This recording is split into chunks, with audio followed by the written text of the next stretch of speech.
You may have seen that Just Stop Oil are up to their old tricks. Today, two old ladies decided to desecrate the grave, which is just appalling, of Charles Darwin in Westminster Abbey. Now, when you hear them speak, you notice something similar about them and the other wackos that do this sort of thing. 2024 was the hottest year on record. We have already passed through the 1.5 degree that was supposed to keep us safe. As you can tell, they have an upper middle class sounding accent, and that's quite common with people in Just Stop Oil. I assume it's because they suffer from that weird Northern European trait of feeling guilty about being wealthy and feeling it's your duty to save the world, quote unquote. These are the sort of people that feel morally virtuous for kneeling for BLM or going to pride marches. But there's something else interesting here. Why did they pick Westminster Abbey? Why the grave of Charles Darwin? When you look at their prior stunts of this nature, it starts to make more sense.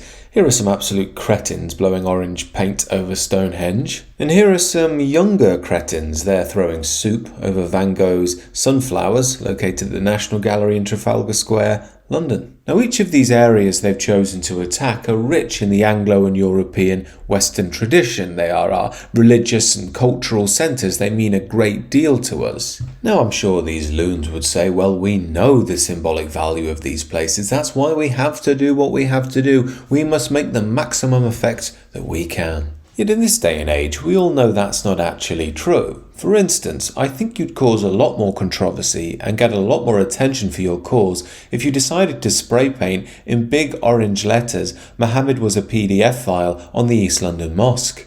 Better yet, even scrawling that silly 1.5 on the East London Mosque would cause massive controversy. You would see huge outrage and 24/7 news coverage, but we know that our liberal friends wouldn't want to do that. And that's because these people aren't really environmentalists. They're leftists, often known as watermelons, green on the outside, red on the inside. So all these little twinklets are really doing is enacting the dictates of leftist ideology. After all, that informs them that the West is bad, that Western tradition is evil, that art from the West is ugly and it must be obscured and broken down. Similarly, these sorts of people have been trained to believe that Western culture is essentially worthless. Other cultures to them are full of worth, and by liking them and celebrating them, they think that makes them a good person. That's why they'd never do this to a mosque, a Hindu or Sikh temple, or a Jewish synagogue.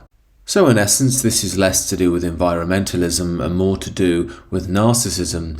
It also plays into that famous leftist dynamic of when you destroy a tradition in your own life, when you have no spiritual meaning, all of a sudden the only meaning you can get is from destroying that religion, critiquing it, breaking it down. We've seen that happen to generations, but it's time we started to change that story in my eyes. It's very much a mission on my Substack. Do check that out down below if you're interested. Do let me know your thoughts below and consider subscribing to the channel if you know.